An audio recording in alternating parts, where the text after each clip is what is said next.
Welcome to the Championship Club podcast. I'm your host Michael Casey, and co-hosting with me is a man with over 300 Championship rugby appearances. It's Ben Gulliver. Be sure to check us out on social media at Champ Clubs Pod on Instagram and Twitter, and head to YouTube to like and subscribe to the channel. Before we kick off today's episode, I'd like to say a big thank you to our brand new and shiny sponsor, Trojan Engineering Fabrication, part of the MFH Group, and you can check them out at mfhire.co.uk.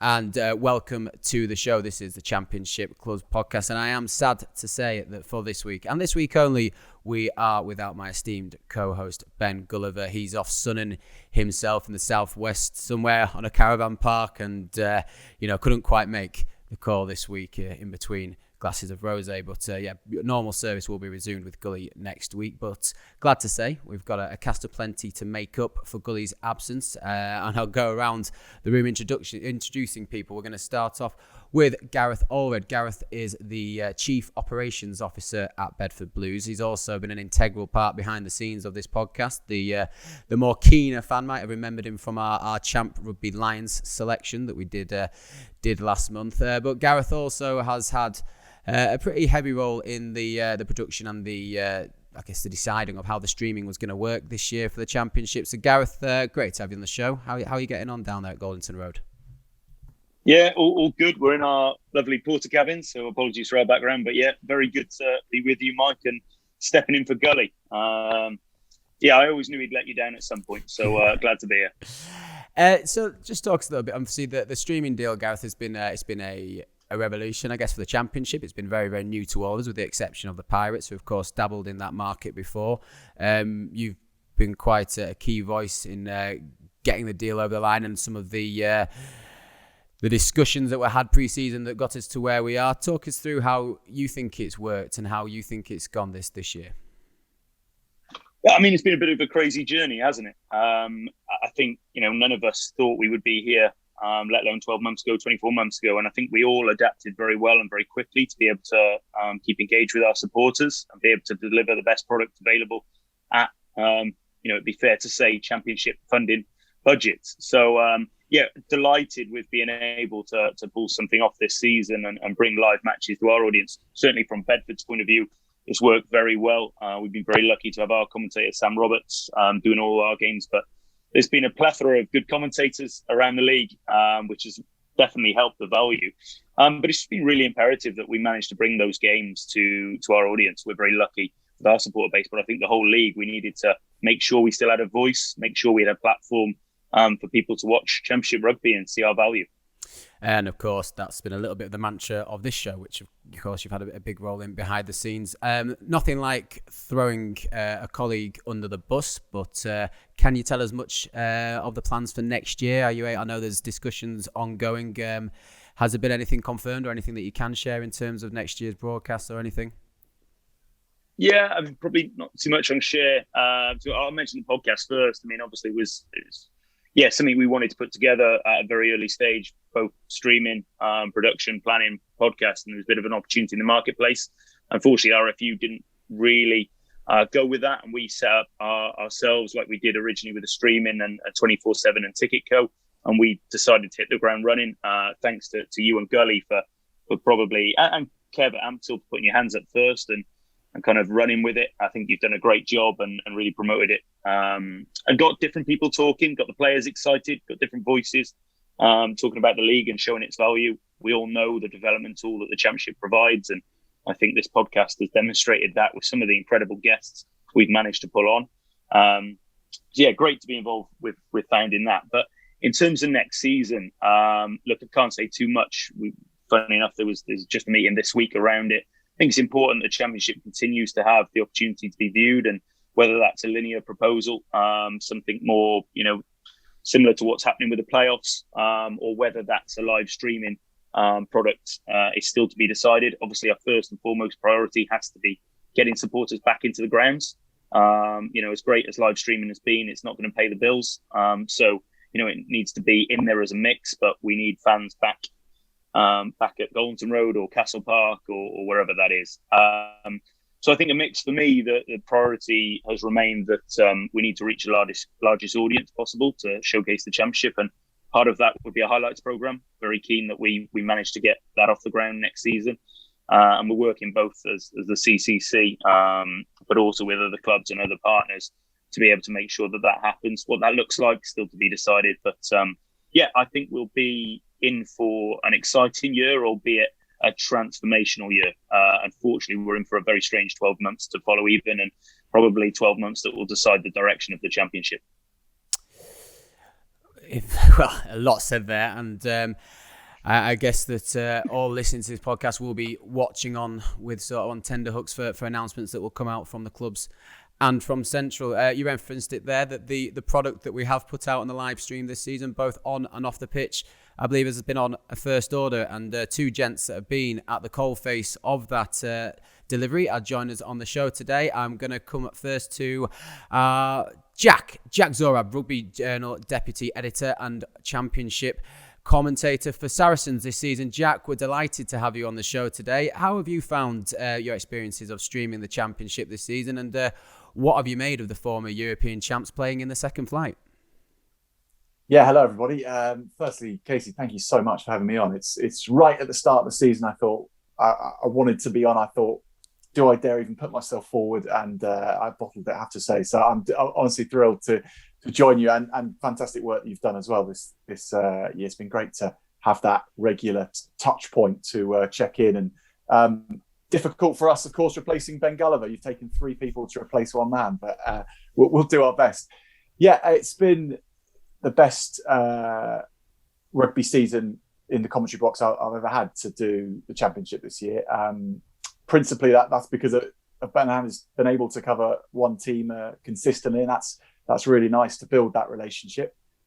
Saracens happens to be the 2-time European champions, 3-time European champions, and it's been an incredible ride to see how they have taken to the league and how much enjoyment the club has had competing in the Championship. And I think right from the start, it was obvious that they wanted to play the fullest role possible in the league, and all their players and all their staff really threw themselves into it. I mean, the co-commentators I've had to the pleasure of being alongside in the Championship at Saracens has been unreal. I mean, Alex Lewington, right from the start. We had Juan Figaggio, we've had Poppy Cleal, we've had Will Hooley. There's been Harry Sloan. You see a real mix of players, and everyone has come to it and been really excited for it and had the best laugh. I mean, Ben Earl came back from Bristol just because he wanted to watch Saracens again, and the only way he could do it because the COVID protocols was to work. So he was a co-commentator with us for a while, and yeah, it's been great. And what a league it is, and I think the broadcasters obviously helped a wider audience. I don't think it's increased numbers on a normal season because no fans have been in, so the core fans haven't had that touch point, which is a great shame. But those players and people who didn't perhaps follow the league as much have had that extra touch point and have seen the footage, and I think hopefully that sort of flavour of the league and its fun and the lack of any sort of ego from anyone has just shone through, hasn't it? And we and Dave, who's about to be introduced, as well as we've had so much fun up there, and I just hope that that's come across. And I know there's been forms that people have fed back into a bit. I just hope that that's come across on commentary. I think it has, but you never quite know. Hopefully it has. No, I'd certainly agree. And yes, your Oppo today, a man who can be described as an icon, showstopper, main event, excellence of execution, the best there is, the best there ever will be. Dave Rogers, how are you doing, Unearther? Thank you for tipping it with that introduction. We've crossed paths at both Ealing and Hartpury today, and I think that's a completely apt and just introduction. How are you, and thank you for joining us on the podcast. Well, thank you very much for having me. A couple of things to tick off there. Firstly, Jack, I had no idea you were deputy editor of Rugby Journal. Congratulations. There you go, mate. That's our latest front cover. Thank you very much. Oh, you just happened to be there, did it? In just the background. Happened to be there. It was just there, so I Also, Casey, there'll be a few people being like, oh yeah, of course, that's Bret the Hitman Hart's introduction. But for everybody else, they'll be thinking, what a Wally. But yeah, thank you very much for having me. And well, just carrying on from what Jack said there, yeah, it's certainly been the most fun and most enjoyable season I've had in the commentary box too. Something to add to what Jack said as well is I think we need to say a huge thank you to the supporters who put their hands in their pocket every week, because yes, they haven't been able to contribute in the way that they normally would with regards to bar take and ticket money, but you know, tenner a match, it's all gone to a good cause. I mean, the best possible cause, which is keeping some of the clubs in the league alive. So a huge thank you. But right, Heartbury and Ealing Trailfinders, obviously two very different clubs, two clubs at opposite ends of the table, but I think both have done a brilliant job this season. They've certainly made me feel incredibly welcome and just flung the door open, really, as you did at the beginning of the season, Mike, when we spoke. Everybody I've been in contact with, everybody I've been in communication with, has just thrown the door open. They've told me about players, they've told me about the club, they've told me about progress and where they want to be. And I just feel as though even in this truncated season, with some of the clubs going through massive transitional periods and having to almost phone entire squads in at the start of the season, that identity has remained, and that core of the championship has sort of still shone through. In terms of Heartbury, it's been amazing to jump in and cover their championship rugby, because I've got to know a lot of their players over the years through the ACE program and Buck Super Rugby, and it's great to see so many of those who've been there since 16 now playing championship rugby and playing their hearts out every week, and they got some really good results. There was a point in the match, you know, Mike, where I thought they might turn your lot over. They had those penalties in the corner, and then they gave away back-to-back penalties, and you scored the try that eventually sealed the game. And then with Ealing, I think Trailfinders are quite a misunderstood club, and I think you getting Wardy on this podcast was really, really helpful in terms of explaining what they're all about. I thought he described the entire sort of journey incredibly well. And now, if you look what they're doing with the academy and working with Brunel University and the women's program as well in college and university, I just think they're a great club, and I think it's a league littered with great clubs, and fingers crossed when we get back to normality, that recognition and that quality will continue, and we can all crack on with doing our little part and making it great. Let's hope so. Obviously, guys, it's fantastic to have you both on here, having covered both Saracens and Ealing in depth this season. First leg of the playoffs at the weekend. I'll admit I was surprised at the final score. I thought that Ealing would have been more competitive in the fixture. I mean, Dave, feel free to go first. What were your takeaways from leg one? I think we've got to put it in a bit of perspective, in so much that, yes, I was surprised by the scoreline, and if I'm honest, I probably thought it would be a comfortable Harlequins victory. Oh my God, edit that. Saracens victory. Spent too long in this season. If I say a lot of swear words now, will that get edited out? No, we keep those in. Okay. Yeah, if I'm honest, I thought it would be a comfortable Saracens victory. I thought and maybe hoped that Ealing would get a little bit closer and there'd be something to play for at the StoneX, mainly because we've had so many great games in the championship this year. I just wanted it to be that sort of climax and that crescendo that we all sort of hoped that it would be. But that Saracens team would go deep in Europe, let alone in the championship. I mean, the talent on display from 1 to 23 is unbelievable. Was it 12 or 13 internationals in the starting 15, Jack, off the top of my head? I think it was 13. Yeah, and then just lads who, as you said, Jack, have just taken to the championship. They've not shirked their responsibility. I think they got their shock down at Pirates, and since then they've been exemplary. So it's a similar argument to that Six Nations argument, isn't it? It's like everyone thinks that maybe Italy should have a shot in the league below, and Georgia should get a shot in the league above. But when they play against each other, it's Italy that always comes out because they're used to playing against that quality opposition. There is exceptional quality in that Trailfinders team, and I think anybody who's watched them this season will know that. But there are so many of those Saracens players who've just done it every week for season upon season upon season, and I just feel as though Trailfinders are always going to come up short in that instance because they are playing against quality sides. There are a lot of quality sides in the Championship, but not as many as there are in the Premiership and European rugby. So yeah, I think they'll be disappointed. I was certainly disappointed because I'd have loved a contest, but I'm not sure there's a lot more to say, really. It's just a bit of a shame. Is that a bit eggy to say it's a shame? I don't know. I guess there maybe was, for the Championship purist, a hope that it would be more competitive. I think that with discussions around ring fencing at the moment and more, this is maybe artillery for those that are pro it to say that there needs to be, that the gulf is there. But as I think you've rightly referenced, Saracens are not typical of a relegated Premiership side. Jack, did you have anything else on the game from the weekend? No, I'll keep it really, really brief, but I was shocked that it was 60-0. I really thought that Ealing would have something to play for, even at come 60 minutes was my expectation, because in the two matches that they had in pre-season, they won both of them. That's when they turned it on at 60 minutes. But that said, Ealing for 20 minutes played really well. I mean, Dave, maybe it was the best they'd even played all season in those first 20 minutes. They almost had a try. Could have had another one with Max Bodley.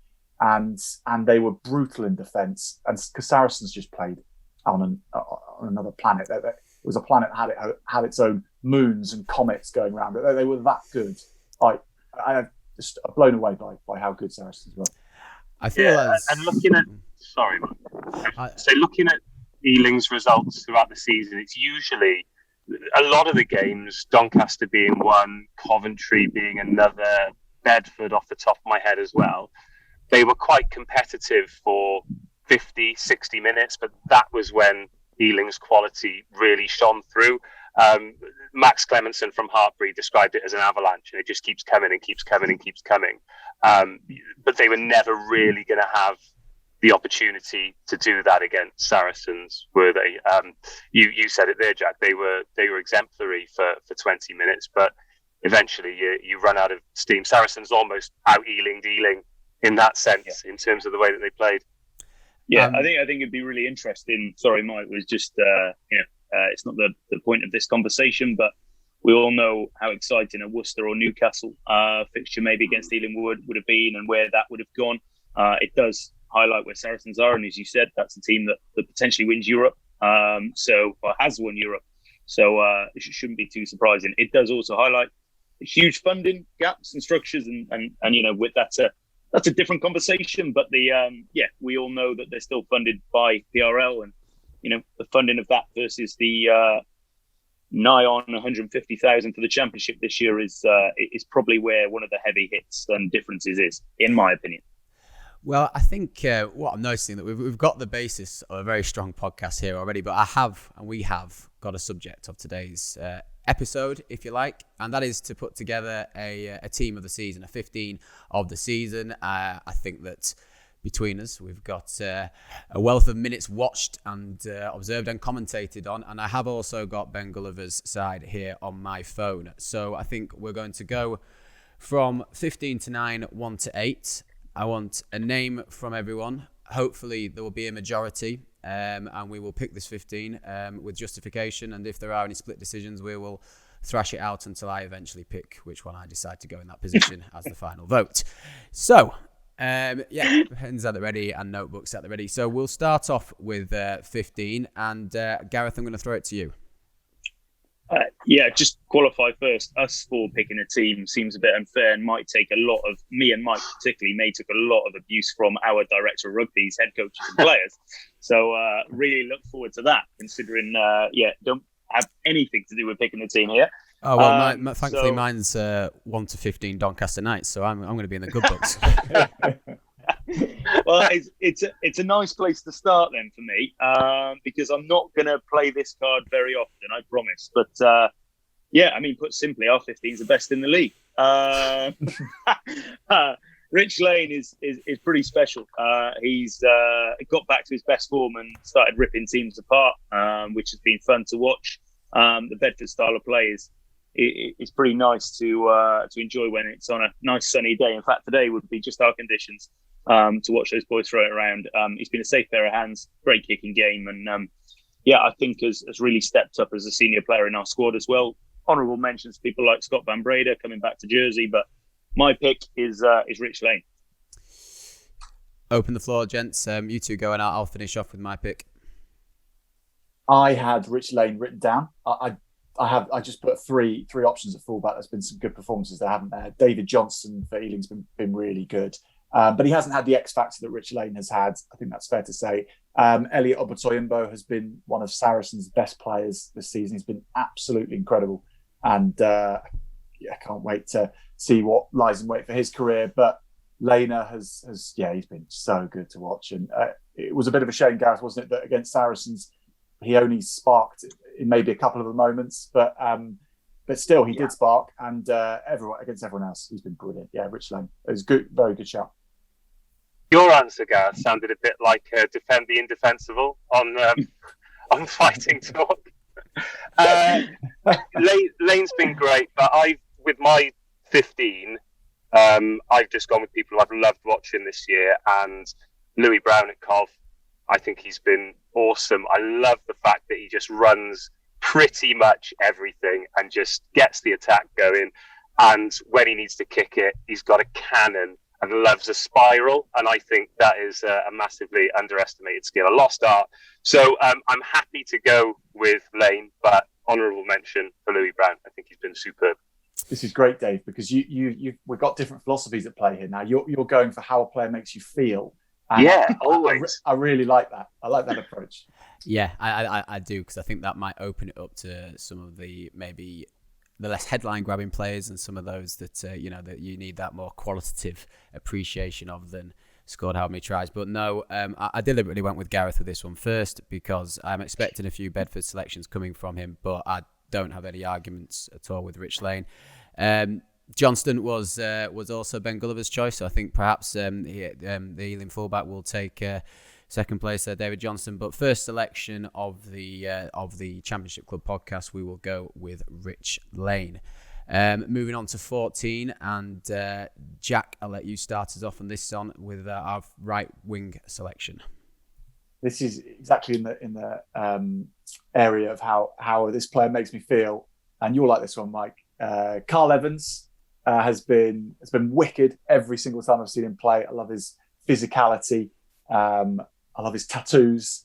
I love some of the lines he cuts, and I would hate to play against him. I mean, yikes! Small guy, but he can hit, can't he? So yeah, really, he'd be my pick, and that's having watched Alex Lewington play this season as well, who is a joy to watch. But I'd pick Carl Evans.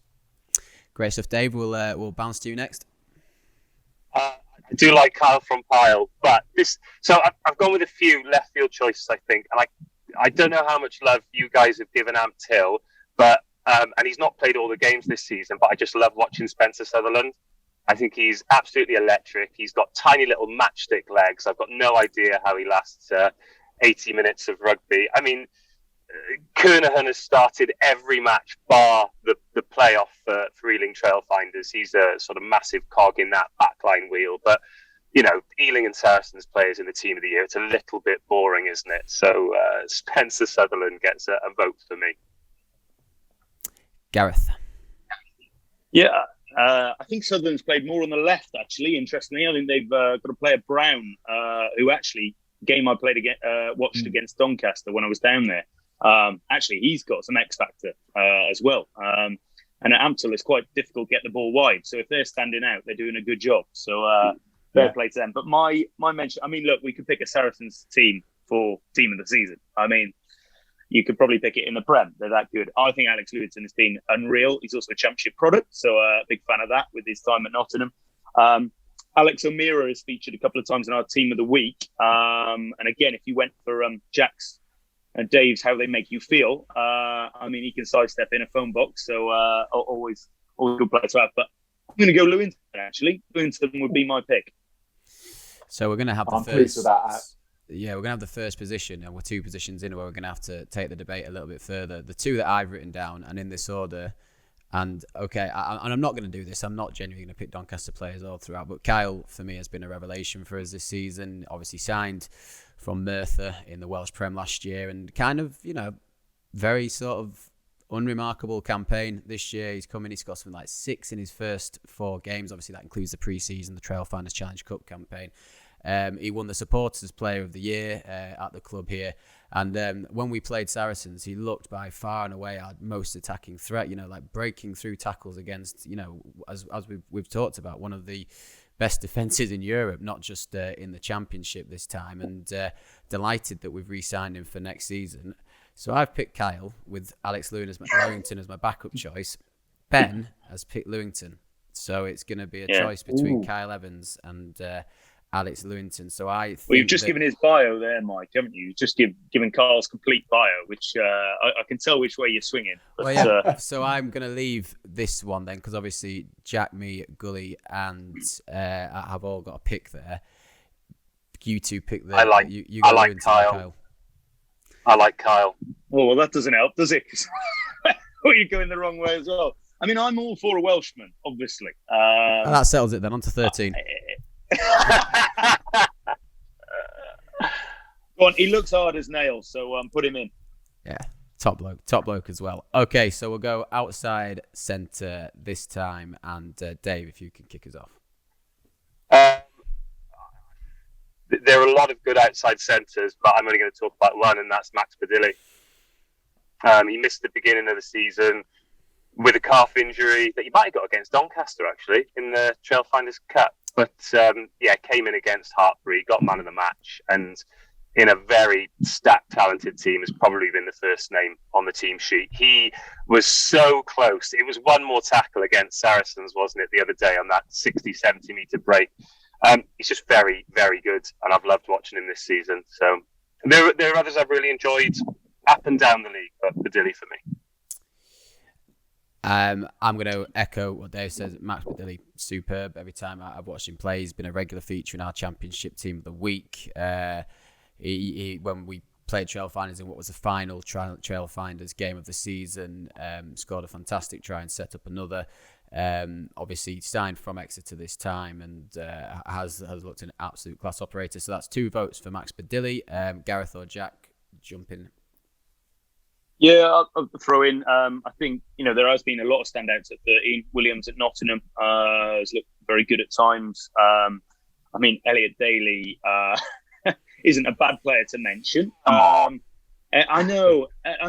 Somebody, I don't know who it is, but somebody thinks he's a fullback. I'm not in charge of RFU or England selection, thank God. But that guy is he's looked a class act at 13. How much time does he have on the ball? But he's only come in probably for half of it. We've had 2 really good standout performers, actually. We haven't held the shirt down because it's moved about.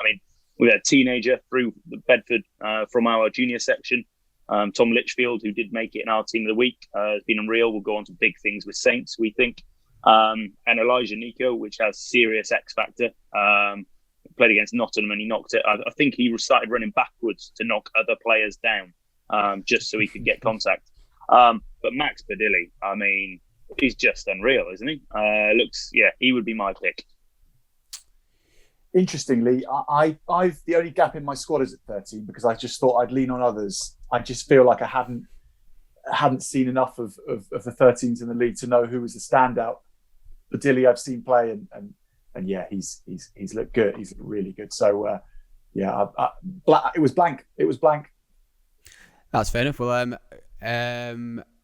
Gully has gone with Daly and then put Max Badilli at 12. So he's tried to accommodate both, but I think with the unanimous decision. That's against the rules, surely. What do these forwards know? What do these forwards know? Well, let's just see what happens when we get to back row, because I wouldn't be surprised if we see a little bit of this sort of sixes that play eights and vice versa. So he's not here. He can't defend himself, so we're not giving too much of a half time. But I think that's 4 votes out of 5, with Jack abstaining from this one. So 3 votes out of 4, sorry, for Max Bedilly.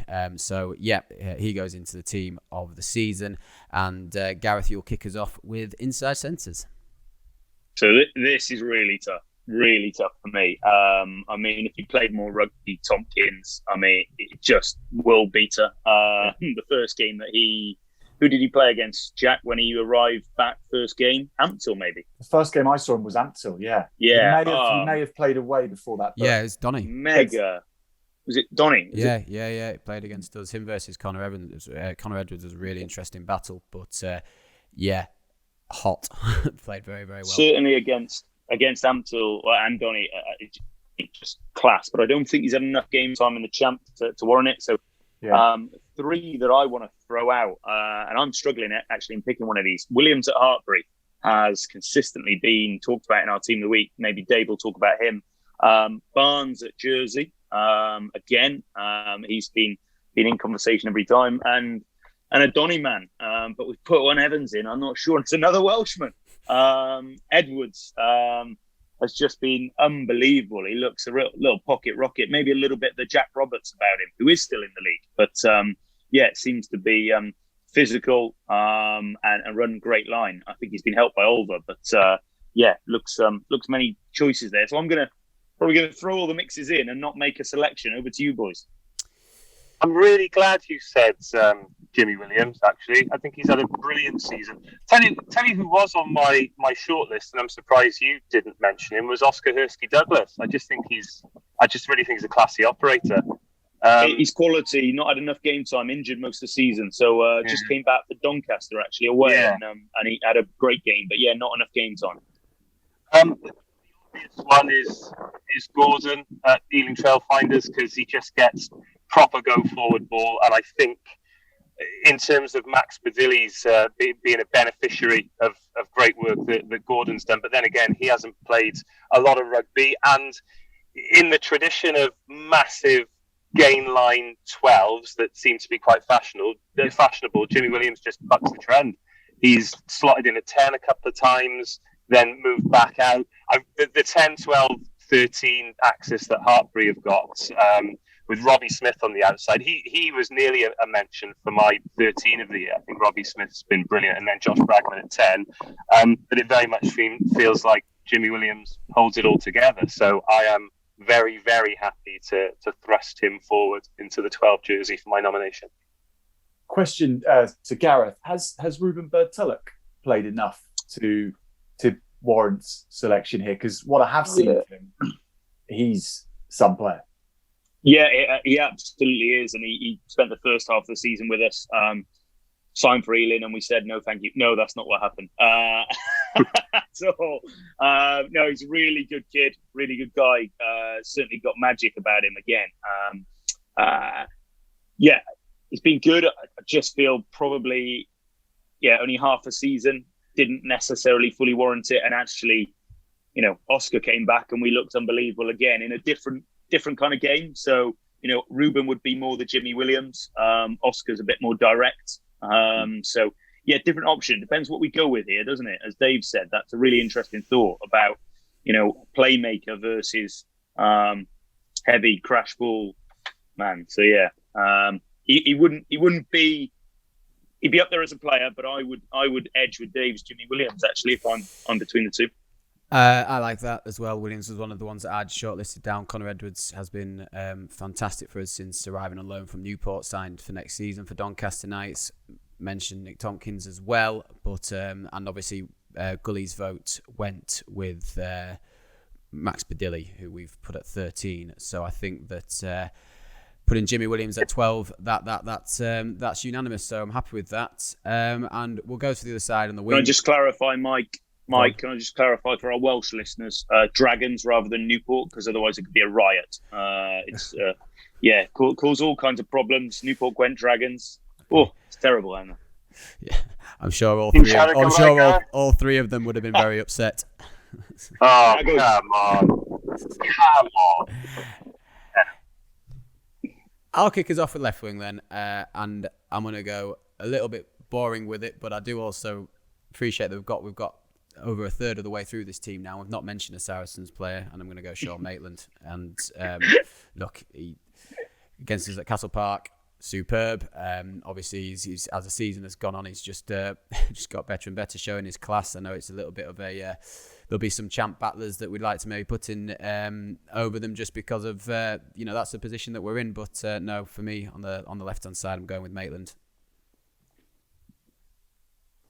Go on. Well, I've seen sort of a lot of Sean Maitland. He's played very, very well, hasn't he? Everything you want, really. And the Lion from 2017, and yeah, he's looked really good. He wasn't on my list though. I've got to say, he hasn't. He's done a lot well, but it just seemed to be overloaded in this jersey in the Championship. I'm thinking Ben Foley, James Cordy-Reddin, Jack Spittle. I'm surprised maybe he hasn't played enough, but what I have seen of him, gosh, he is some talent, isn't he? But I would have put Ben Foley ahead of James Cordy-Reddin for this one. But Dave, over to you on that, I guess. Yeah, Ben Foley is on my list as well. I only saw him play once, so I don't think it's we can nominate him. But did any of you guys see Joe Browning at Nottingham? He looks unbelievable talent, and he's 19. And I know he's dual reg, but every time he touched the ball, Heartbury had a heart attack. He was serious. Nothing wrong with dual reg, Dave. There's nothing wrong with dual reg. It's a great relationship. Certainly is, and long may it continue. But yeah, Ben Foley started the season with a lovely hat-trick against Richmond, or at least I thought it was a lovely hat-trick, but then on the reverse angle, the chip and chase was a massive shank, but just shirt from the wide angle, it looked great. He's pretty good over the ball as well, plenty of turnovers, had a bit of needle with his brother in the Donny game as well, which I'm all about. And yeah, I just think he had a really good season, and you mentioned champ battlers there, Mike, and I think he's up there with the best of them. So I'm going to throw in a bit of a curveball. So I'm very, very conscious of the hatred we're going to get from Saracens fans here at the moment. So I'm a little bit nervous. Good luck with that, Jack. But yeah, I'm not going to look. Maitland's quality, we all know he wouldn't be my selection. Cordy-Reddin, I mean, brings something else. His physicality, obviously brilliant.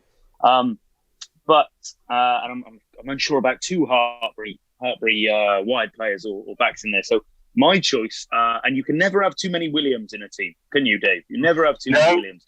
No, you can't. And that is at Jersey. He's been in I think he's been in the team of the week. And I mean, he scores every time Jersey are playing. I mean, he scored a hat-trick, I think, at one point this season. So Williams at Jersey is my selection. Well, that leaves us with two Maitlands, two Foleys, and a Williams.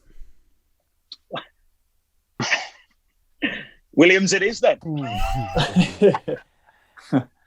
Gosh, that is tight. Yeah, Gareth, I guess you're going to have the deciding vote then. So it's Ben Foley or Sean Maitland, and it's down to you.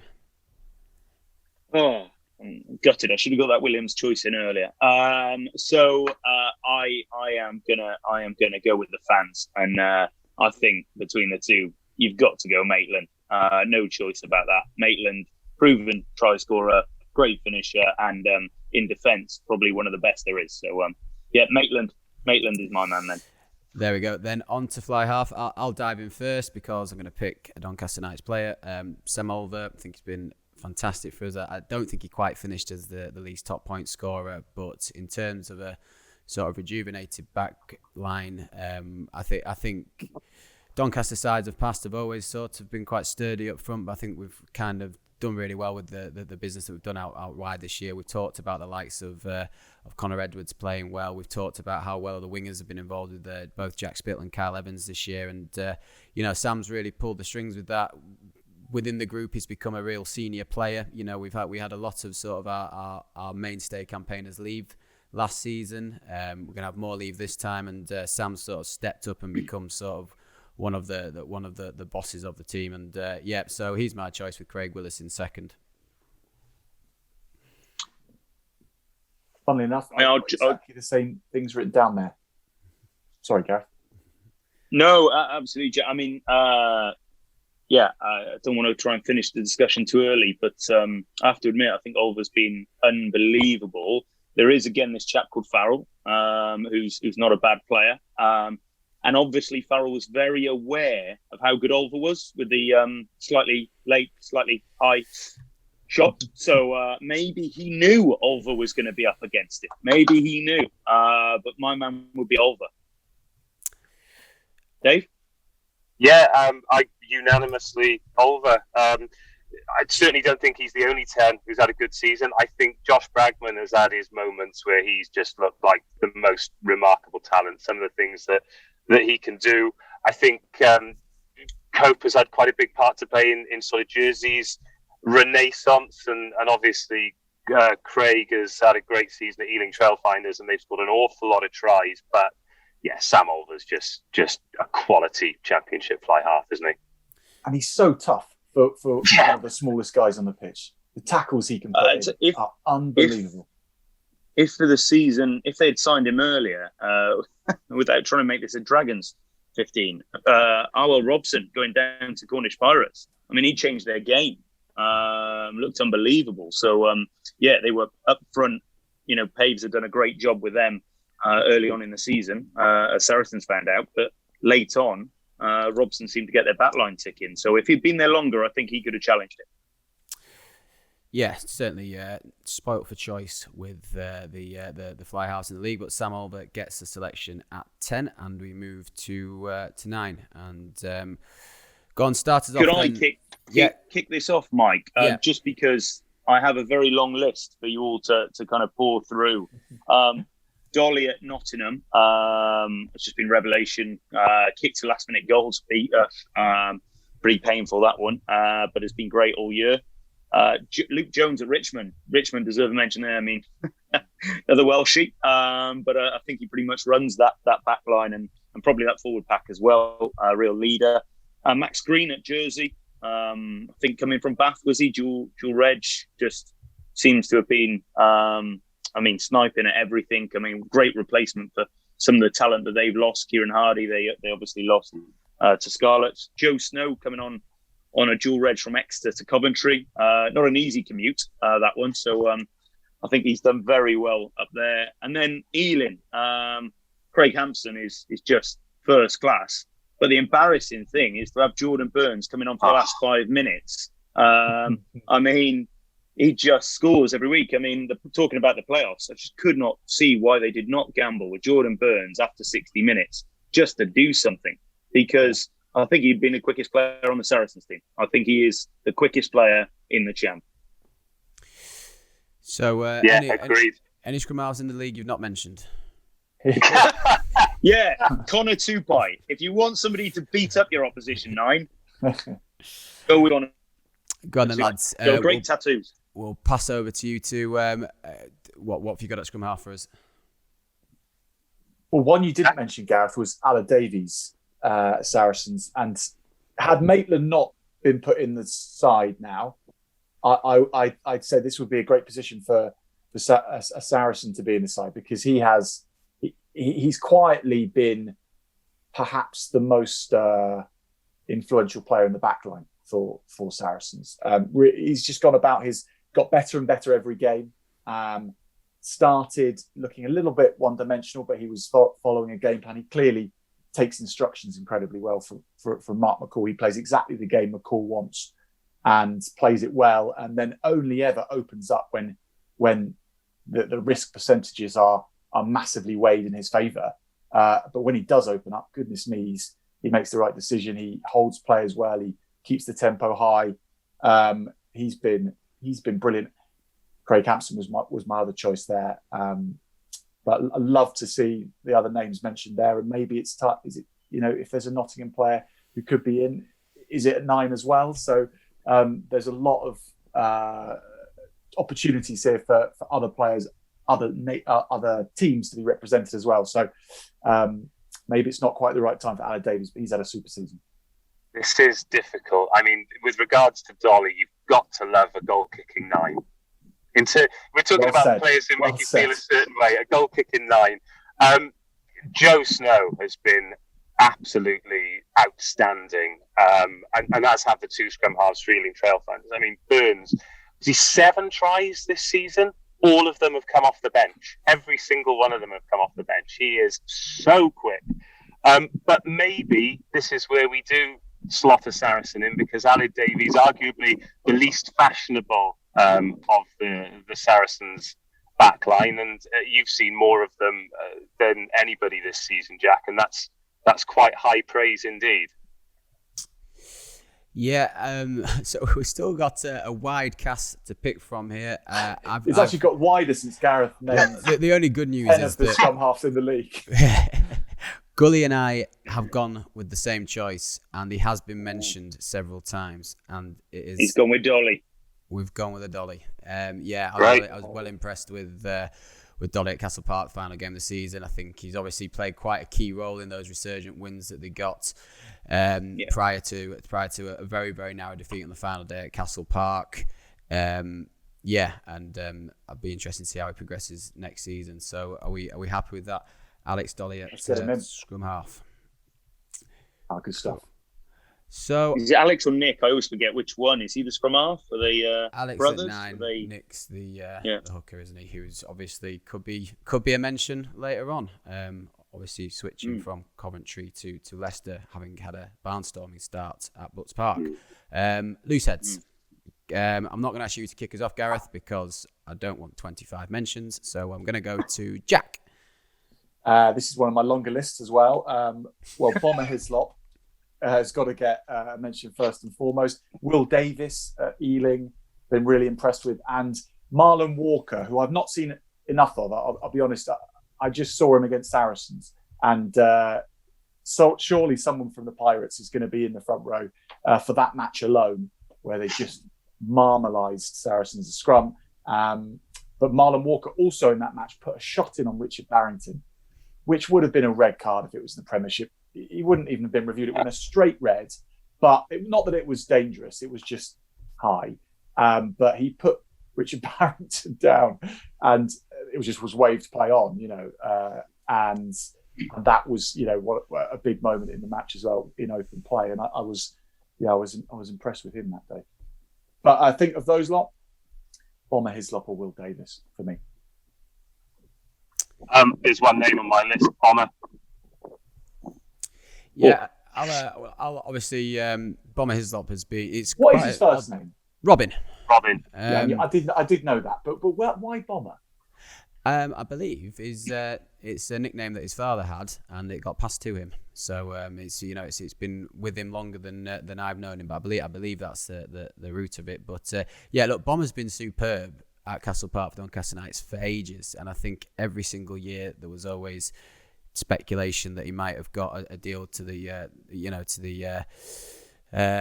Pro 12 as it might have been, or the Premiership, and didn't quite happen for whatever reason. Obviously his background prior to coming to Championship Rugby is very, very strong. I don't actually think this year's been his strongest season in a Knights shirt. However, when you've got a current Championship player who has been called up into his senior men's international side, I do think it's hard to overlook him a little bit. So I've gone with Bomber, but I am aware I'm quite biased. Ooh.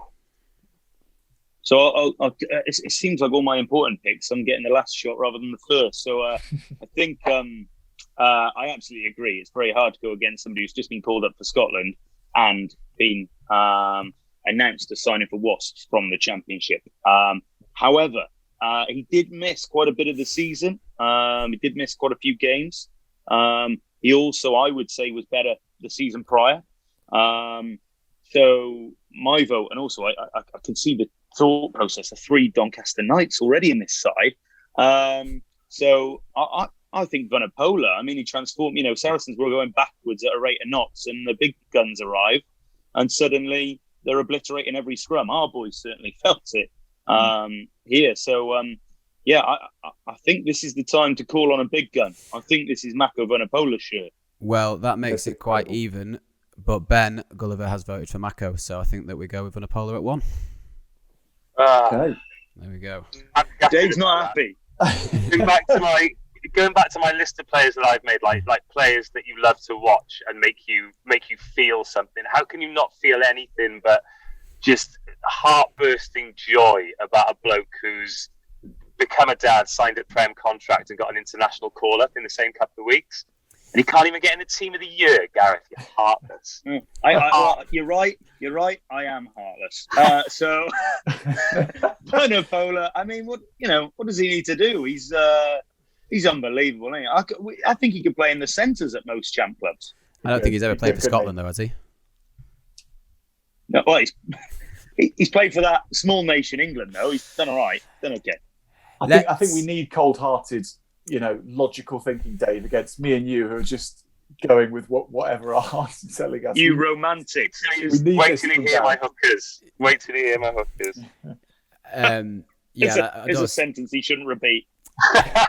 Well, come on then, Dave. Let's see your hookers. Tell us a story about your hookers. Okay. Head, Moulton. Heart, Will Holling or Jack Musk. I think so. Sean Moulton, his work rate's unbelievable. Great hands. He scored a load of tries, and he's just non-stop. But I've seen Will play a couple of times. His performance against Trailfinders, he was just out of this world. He was in everybody's face. He scored a try. He was carrying. I don't think he missed a line out, and he was just he was absolutely brilliant. And then Muskie at Richmond. Physically, their pack have struggled, and he's quite a diminutive hooker, but his set piece is great, and he's another one who just tackles and carries and commits to the breakdown. Like, it sometimes feels as though the front row just isn't a place that you should be allowed in senior rugby till you're about 33, and those two have just been out of this world this year. So honestly, I'd be so happy to put Will Holling in the team of the year, but I can't see you boys getting on board with it. I'll jump in. I think Moulton is class developed in the champ, or found in the champ, if you like, at Nottingham. I think he was. But I thought Sunday probably didn't do him too many favours. And obviously a set piece probably struggled at line out time a little bit. Two wildcard calls. You called one of them Holling. Donny actually has been unbelievable. Yeah. Maybe a year too soon before we pick him in this. I don't know. And another one, Sid Blackmore at Amptill. Has pushed Dave Ward out of the side. I mean, he may say he was resting himself, but I'm telling you, he's definitely pushed him out. But how can we look past Frost at Pirates, signing for Wasps? Started the season scoring hat-tricks for fun, and incredible work rate around the park. I was going to put Frost forward as well as my only option. He's just made of titanium, isn't he? And fast, and signing for Wasps. I mean, I'm loath to pick lots of players that are then leaving the league for next season, but he deserves to have a shot at the big time, doesn't he? Yeah, it's been brilliant. I love listening to Dave's rhetoric for his picks. I think they're fantastic, and I think Gareth hit the nail on the head there. Will Holling has been superb for us this year, for Doncaster Knights this season. Came through and sort of dislodged Ben Hunter, who has been one of our standout performers for the last 7 or 8 years, and he is now sort of firmly first choice hooker. I think what Gareth said, maybe a year too soon. I have an ominous feeling that if we do this podcast again this time next year, we'll be talking about Will Holling in the team of the season, because he's gone and signed a Prem deal, much like Dan Frost has done at Cornish Pirates, who is my pick in the hooking jersey and is also Ben Gulliver's pick. So we'll go with Dan Frost, as sad as I am to overrule you on that one, Dave. Tight head, interesting one here. I've gone Jay Tyke at Cornish Pirates. I think the Pirates scrum obviously earned all sorts of plaudits on day one, as did the whole Pirates squad for their sensational win at the Menai against Saracens. When Pirates came to Castle Park, I think it was probably one of the most stern scrummaging tests the Knights packs faced. I know that there's 8 of them in the scrum, but obviously the tight heads do generally take the plaudits for the good work from that element of the set piece. So I've gone with Tyke as my choice at tight head. Yeah, I'd jump in and follow that. Pretty hard to ignore and fight that one. Signed at Worcester, already gone there as well. And I think, for me, probably Jay Tyke would win it. But Miller Mills, rumours of him obviously disappearing to the Prem in the summer as well. Not really sure what's happened. What was kind of falling out of love or favour down at Ealing a little bit, because started the season very strong. And we cannot not mention this man. And believe me, I don't want to throw Ampthill players in there as a Blues man, but Aleki Latui. I mean, so Dave's got to have some rhetoric for him. I mean, if there's a man who can make you fall in love with the front row, it's Aleki Latui. It just is. I mean, what is he? 58 now, is he, or something? I think. He's just unbelievable. But Jay Tyack would get my vote. Yeah, I'm happy to go with Tyack. I think Feedy at Trailfinders has done well, and he's come in for Miller Mills, who's not played a heck of a lot of rugby. But I usually get a rollick in for this, because then he doesn't appear there at the start of next season. But I think, is it Wasps that Miller Mills has gone to? Yeah, we were trying to be careful, Dave. We were just doing our party lines. But you say what you want. You say what you want. Please do. All I'm doing is trying to make you feel something. All right. Yeah. Before I get in any more trouble, let's go to Tyack. Yeah, let's go with Tyack. It sounds like it's a done deal. Aleki Latui was my option, because how could you not? He's 42. He's 42. No, he's not. He's Tongan. He's 62, is he? 67? I don't know. Whatever he is. He's Tongan. I wrote an article recently about a match that took place in 2004. Aleki Latui was playing for the Bay of Plenty in those days, and he already had about 12 Tongan caps. This was 17 years ago. Was that in your role as deputy editor of the Rugby Journal, Jack? That was. I wasn't going to mention it, because this is a podcast where other magazines are available. So thank you for mentioning Dave, but there we go. But yeah, he's Latui. We're overlooking Latui for Tyack. So, geez, he must have had a good season. Ben Gulliver throwing his weight behind Jay Tyack as well. So that is the front row complete. Second row, and Gully would get upset with us for doing this one, lumping them in together, because he tells us how different it is playing 4 from playing 5, and the nuances between being the line-out tactician and being the squad's bully are pretty serious and considerable. But he always played 19. Gully 19 was normally his favourite. Stop it now. So for me, I've got a handful of suggestions that we could go through at second row. Danny Cutmore at Cornish Pirates, been very impressed with, had a real breakout season. Matt Challoner at Doncaster Knights has been superb for us for the last 10 years. And again, evergreen at 37. Bobby DeWee, since arriving from South Africa, has been a real presence for the Ealing Trailfinders. And I mean, I don't think we can not mention him. And I mean, at Castle Park, he was a force of nature, and pretty much every single game I've seen of Saracens since he's played, he's been a force of nature. Mara Toji, just how good, whilst being a little unoriginal. So I'll throw to you and see that was 4 selections from me. We need to whittle down to 2. But what have you got in the boiler room? Yeah, there's a lot of options, aren't there? Is Mara Toji so good and so a shoo-in? If ever there was a shoo-in, he would be in this team. Let's be honest, wouldn't he be in this team before any of us had even actually written a name? He would have been the first name in the dream team for the championship. He's taken it to his stride. He scored after 4 minutes on his championship debut, and just hasn't stopped being Mara Toji in any game since then. So he is in it, but there's so many other players as well. And so the other name I want to throw in the mix, by the way, Tim Swinson at Saracens, who, when the 2 reasons for that, because he was immense at the weekend against Ealing, cutting lines. He's an old stager as well now, but being a nuisance everywhere. But when Saracens lost to the Pirates at the Manet, he was probably the only Saracens player to come out with credit, and he played well. He really got down with the Pirates and took them on as they took Saracens on, and was actually emerged with credit. And I think Mark McCall has remembered that, and I think he's Swinson's selection on Saturday, entirely justified, was partly to do, in my opinion, with that first match of the season, because he was so good then. So I would almost put Swinson in there for that angle. I've also talked about Charlie Beckett for Amped Hill, and I had Bobby DeVee completely.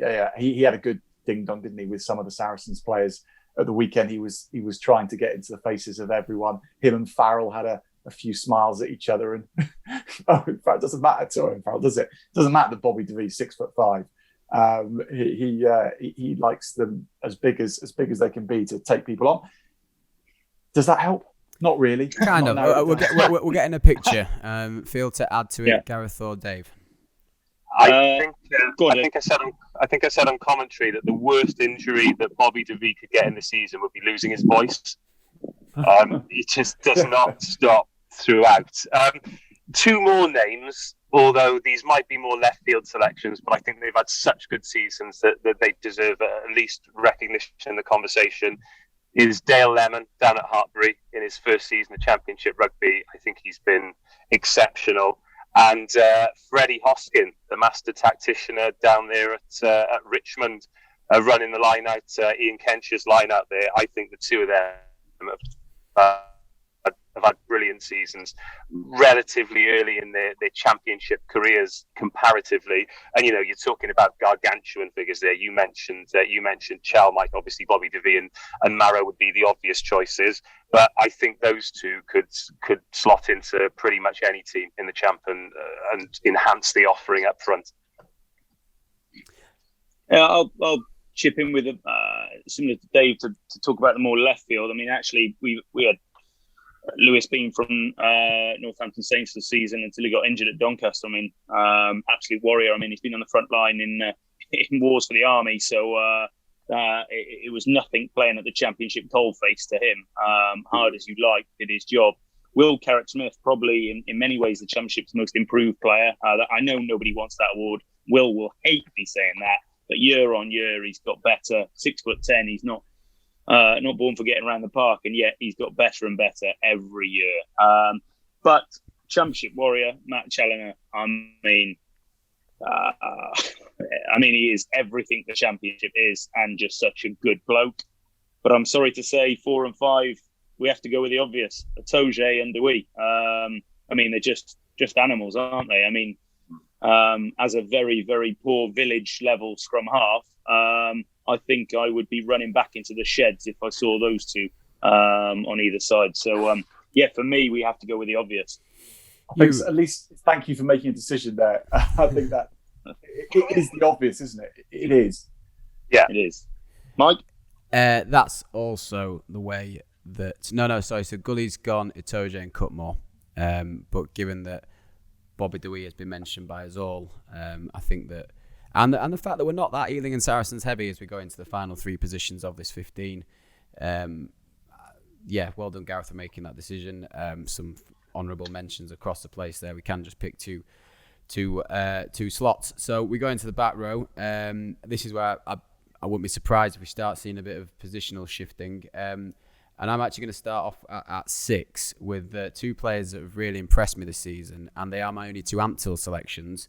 Now, I think normally these two line up with Alex Humphrey playing at 6 and Sam Hudson at 8, but the competition at number 8, I think, in the league is so high. I've gone with both of them as my selection at 6, and they're my only picks at 6. Alex Humphrey against Hudson's played more 7. Abano's been there 8, okay. And Christ, he is a heavy duty old boy himself. Well, I will stick then with my pick at 6, just the one, Alex Humphrey. This is really tough. Back row, I mean, look, I think Caulfield down at Pirates, who's played second row actually a few times, but started off the season unbelievable. Former Exeter Chiefs guy. I think he's been great. Jersey drafted in another Worcester Warrior, dual reg, Williams. We like that surname, don't we? He was unbelievable. And Adam Peters at Coventry, who flies under the radar, but towards the end was having man of the match performances back to back in a very strong Coventry back row. I'm struggling. We've had Ollie Newman, who's been just exceptional. I think he's a real force for the future. So I'm struggling. I'll be really interested in Jack and Dave's views here. What you can bring up. I had Caulfield on my list as well. I think he started all their fixtures this year, either at 6 or in the second row, and there aren't many players who've managed to do that. I only saw him play a few times, but George Cox at Nottingham had just put his face in front of everything. God, he was absolutely brutal. Kieran Murphy at Trailfinders, that the 6 jersey has kind of been a revolving door there, but every time he's had the opportunity, he's played himself into the team, and he was trusted to play 6 at the weekend. Obviously, it didn't go particularly well, but I think he wasn't the favourite 6 at the start of the year, and he sort of played himself into that jersey, which in that Ealing team, I think goes a long way. But like you, Mike, I think Humphrey's had a great year, so I'd be happy to add my vote to yours in the 6 jersey. I think Kieran Murphy has played well, Dave. You're right. Humphrey was my first pick. Just again for how he played against Saracens, he took himself into a sort of different realm and just fired himself at Saracens players. I mean, he got some of them wrong actually, and on another day he could have got a red card, but he's not. He's a very tall lad, isn't he? I think he's actually got Welsh. He's got Welsh. Bit of Welsh, yes. Yeah. But so his frame is a bit slender, but he can knock those shoulders about for sure. Yeah, he's been good. Well, that's 3 votes then for Alex Humphrey. Ben Gulliver picking Peters as well at Coventry. So I think that's honourable mention there in second. But 3 votes. Alex Humphrey from Amptill gets the vote at Blindside. So just 2 more positions left to pick, and I could imagine these will be just as competitive as the rest. I've sat and thought about several options at 7 and at 8. Dave, I love listening to what your reason is for who you're picking. So who have you got at open side flanker? Oh, I'm not sure if that was a thinly veiled dig or not, Mike. It wasn't. I wanted you to get in there first, and I want you to convince me and not get overturned, because you say you come out with these romantic reasons for players that have played or have a fantastic backstory, then unfortunately cold hard logic gets in the way of the decisions process, and it's a shame. But try again. I've got 2 here. One is realistic and one is fanciful. The fanciful one is Max Clementson at Heartbury, who again wasn't the favourite 7. They went with a much bigger, more physical back row. Then when he got the opportunity to play, he was man of the match against Nottingham and scored the winning try. He was brilliant over the ball. Again, quite a diminutive figure. I'm sure he'd tell me he was taller, but he's about 5'8" and probably 80 kilos, and he's just a proper dog of a 7. And he joined me on co-commentary a few times, and he was excellent at that too. So he is my put it out there and see what happens. But in terms of the team of the year, very, very different open side. But Uzokwe at Ealing Trailfinders, again, he missed the first couple of games with an injury. As soon as he came in, scored tries, absolutely smashes blokes. God, he carries hard, and he's everywhere. It's like he's got 3 lungs. Not a proper over the ball 7, but in terms of somebody who's there all the time when you need him and can either make a tackle or take a carry and make life easier for everyone else, I think Uzokwe is my outstanding 7 this year. I'll follow Mike if you want. I love Dave's choices, but agree with neither. Actually, we did put Clementson in for team of the week one week when he had a deservedly so. Yes, he was brilliant. But my choices, I'll get Mike off promoting Donny every time. Sam Graham has been unbelievable. Definitely a good choice. Is it Sean Raffel? Sorry, Saracens. I mean, he's been outstanding. But I've been very quiet on the Bedford Blues agenda. Hopefully, Mike will take the opportunity to do the opposite as I did for Graham. But Joe Atkinson, I mean, he's quicker than most wingers. He scored some unbelievable tries. And if you like it, Dave, he's just become a dad. So we've got some in there. Magic. Yeah, get him in. Give him a pay rise. Steady. What have you got for us, Jack? Yeah, to start from the back with Uzokwe, if you're keeping Guy Thompson on the bench, you're an incredible player, aren't you? And because Guy Thompson has played well when he comes on, he always does. And interesting to see he's off to Jersey. That's an interesting move. That's great to see him going back there. Sam Graham, I agree with. I haven't seen enough of him, but what I have seen of him, he's been really impressive, and a former chef as well, isn't he? I think so. Nice personal backstory to him getting back into rugby. He's been very good. Joseph Farmer, if it helps, Jack. Okay, Joseph Farmer, if that helps. That's his story. Yeah, he's been working. Just want you to know his backstory, so it helps. I would say Sean Raffel has been good from Saracens. I think he hasn't played enough to be in there. Jackson Ray has probably played a bit more at 7, and he's been really good. He's had a 4-child lockdown. He's been locked out with 4 children. He's survived that, he says. So, I thought you meant he had 4 children during lockdown. That would have been something. That's been a long time, mate. So, but I think not quite as good as Joe Atkinson has been. Completely agree. Yeah, and also he's physical as well. He's really physical. He can knock you over. Farm strength. Yeah. So Joe Atkinson would be my call for 7 as well. Yeah, I put 3 down. Sam Graham, I'm aware, totally biased. Scoop Players Player and Coaches Player of the Season here at Donny. Signed from Bristol, been superb. Delighted that we've got him back for next season. The other player that we've not talked about was Senatiki Nyalu, who's obviously had a fantastic season at Cov. Particularly second half of the season, seeing more and more reports and seeing bits and the highlights about how well he's gone. But yeah, Joe Atkinson, I've also, he's been class all season long. He's been talked about as a leading performer every single time that we've done the review of the week on this show and in the show notes going into it as well. Gully's put forward Joe Bursis. I think they're friends, aren't they? I don't know if that's is a legit. Nothing against Joe Bursis, who is a fantastic player. But I think with 3 mentions there, I think Atkinson takes it. Delighted. Final position of the team then, and we have done well. We've dragged this selection out over 2. I imagine if we were in charge of the Lions, it would be a 4-week selection process alone, never mind a tour. So I'm just going to dive in with this one, and I think that this might be unanimous because, even if we're just talking statistically, and I know that we've got 2 guys who've seen quite a lot of Ealing this year, but Rainsmith, in fact, I'll start off and say Rainsmith, and I'll let you 3 present your arguments against that pick. I'm going to fight early so that we can see where we go with it. I think Smith has obviously been fantastic.